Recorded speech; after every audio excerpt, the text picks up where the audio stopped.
എൻ്റെ എല്ലാ ഫ്രണ്ട്സിനും ബൈറ്റ്സിൻ്റെ പുതിയ വീഡിയോയിലേക്ക് സ്വാഗതം. ഇന്ന് നമ്മൾ നല്ല വെറൈറ്റി ആയിട്ടുള്ള ഒരു ചിക്കൻ ഡിഷാണ് ട്രൈ ചെയ്യാൻ പോകുന്നത്. നല്ല സ്പൈസി ആൻഡ് സ്വീറ്റ് മിക്സ് ആയിട്ടുള്ള ഒരു സ്പെഷ്യൽ ചിക്കൻ ഫ്രൈ. ഇൻഗ്രീഡിയൻസ് ഒക്കെ ഞാൻ ഡിസ്ക്രിപ്ഷനിൽ കൊടുത്തിട്ടുണ്ട്. അപ്പം നമുക്ക് വേഗം വീഡിയോയിലോട്ട് പോകാം. ചിക്കൻ ഫ്രൈ ഉണ്ടാക്കാൻ വേണ്ടിയിട്ട് നമ്മളിവിടെ 1/2 കിലോ ചിക്കനാണ് എടുത്തിരിക്കുന്നത്. ഇനി നമുക്ക് ചിക്കനിലോട്ട് 2 ടേബിൾ സ്പൂൺ കുരുമുളക് പൊടിയും ആവശ്യത്തിനൊപ്പം ഒരു ഹാഫ് ലെമണിൻ്റെ ജ്യൂസും 1 ടേബിൾ സ്പൂൺ മുളക് പൊടിയും പിന്നെ കുറച്ച് ജിഞ്ചർ ഗാർലിക് പേസ്റ്റും കൂടെ ചേർത്ത് കൊടുക്കാം.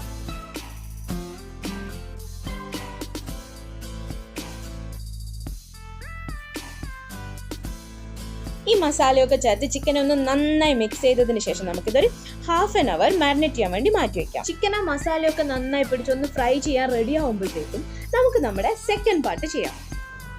ഒരു അരമുറി തേങ്ങ എടുത്ത് ചിരവിയതിന് ശേഷം നമുക്കതിനെ നന്നായിട്ട് വറുത്തെടുക്കാം. നോർമലി നമ്മൾ ചിക്കൻ കറിയും സാമ്പാറൊക്കെ ഉണ്ടാക്കുമ്പോൾ റോസ്റ്റ് ചെയ്യാറില്ലേ, അതേപോലെ തന്നെ ഒരു 10 മിനിറ്റ്സ് ഒക്കെ മീഡിയം ഫ്ലെയിമിൽ റോസ്റ്റ് ചെയ്തെടുക്കുമ്പോഴത്തേക്കും നമുക്കിത് നല്ല പരുവത്തിൽ കിട്ടും. ഏകദേശം ഈ ഒരു കളറിൽ കിട്ടും. അപ്പോൾ ഈ ഒരു സമയമാകുമ്പോൾ നമുക്ക് തേങ്ങ മാറ്റി വയ്ക്കാം. നെക്സ്റ്റ് നമ്മുടെ ചിക്കൻ ഫ്രൈ ചെയ്യാൻ വേണ്ടിയിട്ട് നമുക്കൊരു പാൻ ചൂടായതിനു ശേഷം കുറച്ച് എണ്ണ ഒഴിച്ചു കൊടുക്കാം. ആൻഡ് നോർമലി നമ്മൾ ഡീപ് ഫ്രൈ ചെയ്യുന്നത് പോലെ തന്നെ നമുക്ക് നമ്മുടെ മാരിനേറ്റ് ചെയ്ത് വെച്ചിരിക്കുന്ന ചിക്കനൊക്കെ നന്നായിട്ട് ഡീപ് ഫ്രൈ ചെയ്തെടുക്കാം.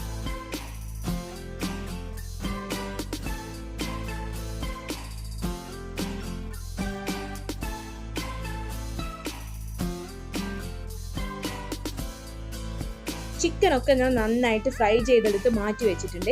ഇനി നമ്മൾ ഈ പ്രിപ്പറേഷൻ്റെ ഫൈനൽ സ്റ്റേജിലോട്ട് കടക്കുകയാണ്. ഇതാണ് ആക്ച്വലി പറഞ്ഞു കഴിഞ്ഞാൽ ഈ ചിക്കൻ ഫ്രൈനെ വെറൈറ്റി ആക്കുന്ന സ്റ്റേജ്.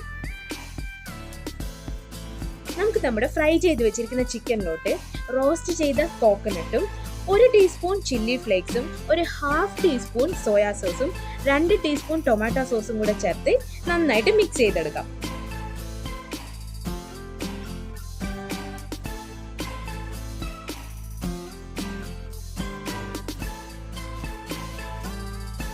ഓൾറെഡി നമ്മൾ അത്യാവശ്യം നന്നായിട്ട് തന്നെ കുരുമുളക് പൊടിയും മുളക് പൊടിയും ഒക്കെ ചേർത്തത് കൊണ്ട് തന്നെ ഇത് അത്യാവശ്യം നല്ല സ്പൈസിയാണ്. അപ്പോൾ ചില്ലി ഫ്ലേക്സും കൂടെ വരുമ്പോൾ കുറച്ചും കൂടെ നല്ല സ്പൈസി ആവും. അപ്പോൾ ഇത് ബാലൻസ് ചെയ്യാൻ വേണ്ടിയിട്ട് ടൊമാറ്റോ സോസ് നമുക്ക് ആവശ്യത്തിനനുസരിച്ച് ചേർത്ത് എരിവ് ബാലൻസ് ചെയ്യാവുന്നതാണ്. ഇപ്പോൾ കുട്ടികൾക്കൊക്കെ കൊടുക്കുന്നുണ്ടെങ്കിൽ ടൊമാറ്റോ സോസ് കുറച്ച് അധികം ചേർത്ത് കഴിഞ്ഞാൽ ആ സ്പൈസിനെസ് ഒന്ന് ബാലൻസ് ആയി കിട്ടും.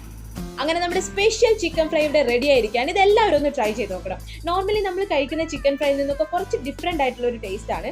നല്ല സ്പൈസിയാണ്. അതിനൊത്ത് കുറച്ച് സ്വീറ്റ് ടേസ്റ്റ് വെച്ചിട്ട് നമ്മൾ ബാലൻസും ചെയ്തിട്ടുള്ള ഒരു വെറൈറ്റി ടേസ്റ്റ് ആണ് ഇതിന്. എല്ലാവരും ട്രൈ ചെയ്ത് നോക്കണം. So that's all for today, guys. Thank you so much for watching our video. Keep supporting us. This is Subi signing off from Bytz. Bye bye.